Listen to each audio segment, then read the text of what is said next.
اعوذ باللہ من الشیطان الرجیم بسم اللہ الرحمن الرحیم قال الحکیم فی محکم کتابہ المتین بسم اللہ الرحمن الرحیم الذین ينفقون فی السراء والضراء والکاظمین الغیظ والعافین عن الناس واللہ یحب المحسنین۔ وقال امامنا الصادق علیہ الصلوات والسلام الغضب مفتاح لکل شر۔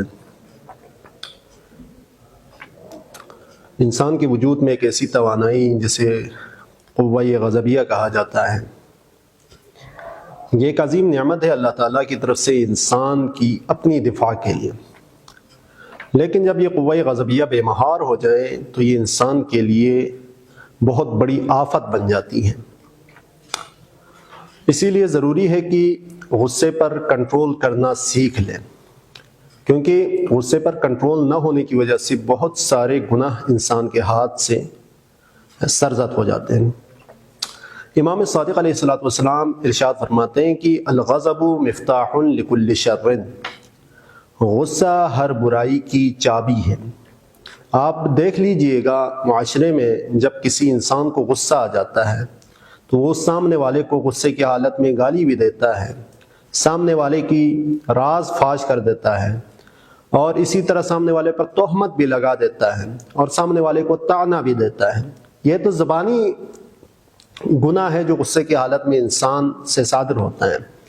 اس کے علاوہ جو جسمانی اذیتیں دیتا ہے، اٹھ کے اس کو مارنا یا بسا اوقات حتیٰ قتل بھی کر دیتا ہے غصے کی حالت میں، تو آپ اسی سے اندازہ لگائیے گا کہ غصہ جب بے مہار ہو جائے تو یہ کس قدر وحشتناک بن جاتا ہے۔ اسی لیے قرآن مجید میں بھی اور روایات معصومین علیہ السلام میں بھی ہمیں غصے پر کنٹرول کرنے کی تاکید کی گئی ہے۔ غصہ آتا کیوں ہے انسان کو؟ غصہ آنے کی وجہ یہ کہ انسان نے اپنے ذہن میں کچھ کلیات کو بنایا ہوا ہوتا ہے۔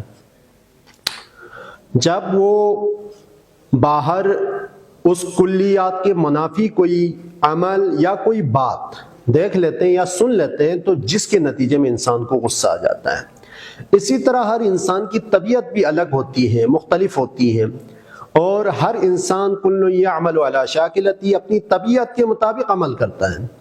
لہٰذا جب وہ اپنی طبیعت کے خلاف کوئی منظر دیکھ لے تو اس صورت میں اسے غصہ آ جاتا ہے۔ بعض انسان کی طبیعت یہ ہوتی ہے کہ اس کو مزاح پسند ہوتا ہے، جب وہ سامنے کسی سنجیدہ بندے کو دیکھتے ہیں تو اس کو غصہ آتا ہے۔ اسی طرح بعض انسانوں کی طبیعت میں سنجیدگی ہوتی ہے، جب وہ سامنے کوئی بندہ مزاح کرے تو اس کو غصہ آ جاتا ہے۔ تو وہ ہر انسان کی طبیعت ڈیفرنٹ ہوتی ہے، جس کی وجہ سے وہ اپنی طبیعت کے خلاف کوئی منظر یا کوئی بات دیکھ لے یا سن لے تو جس کے نتیجے میں اسے غصہ آ جاتا ہے۔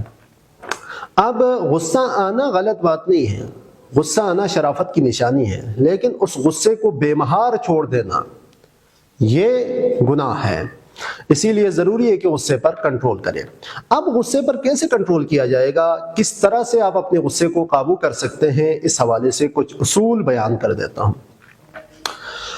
آپ کو جب غصہ آ جائے تو آپ نے فوراً اس کا اظہار نہیں کرنا ہے، بلکہ اظہار کرنے سے قبل پرسکون ہونے کا انتظار کریں۔ آپ دیکھیں کہ آپ کو غصہ آ گیا ہے تو آپ اپنے وجود میں سکون لانے کی کوشش کریں، اپنے آپ کو پرسکون کرنے کی کوشش کریں۔ پھر بھی اگر آپ کا غصہ کم نہیں ہو رہا ہے تو جس جگہ آپ بیٹھے ہیں وہاں سے اٹھ جائیں اور اس جگہ کو ترک کر دیں، جگہ تبدیل کر دیں۔ جگہ تبدیل کر دیں تو آپ کے غصے میں بڑا فرق آئے گا۔ پھر آپ نے کیا کرنا ہے کہ غصے کی حالت میں گہری گہری سانس لینا ہے۔ اگر یہ طب کے ماہرین بھی کہتے ہیں کہ گہری سانس جب آپ لیں گے تو اس صورت میں آپ کے ذہن کو خون سپلائی ہوتا ہے۔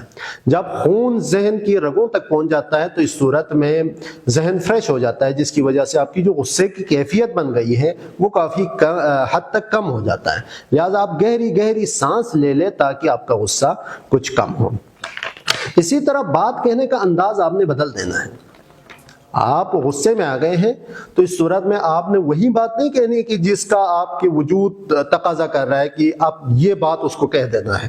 آپ نے وہ گولا فوراً نہیں چھوڑنا ہے، آپ نے بات کہنے کا انداز بدل لینا ہے۔ غصے کی حالت میں آپ نے نرم بات کہہ دینی ہے، نرمی سے کلام کرنا ہے، جس کے نتیجے میں نرمی سے کلام کرنے سے آپ کے خود وجود پر اثرات پڑیں گے، جس کی وجہ سے آپ کا غصہ فوراً ٹھنڈا ہو جائے گا۔ جب آپ غصے کی حالت میں اور آپ ایک اچھی بات کہہ دیں تو فوراً آپ کے وجود پر اثر ہو جائے گا اور آپ کا غصہ کم ہو جائے گا۔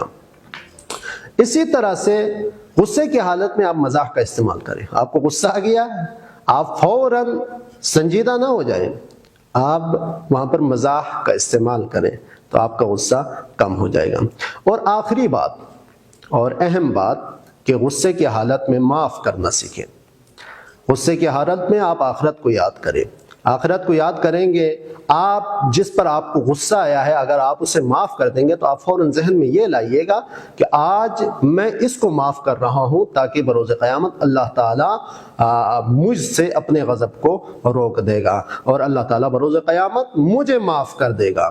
اگر یہی تصور آپ ذہن میں لائیں گے تو آپ معاف کرنا بھی سیکھ جائیں گے۔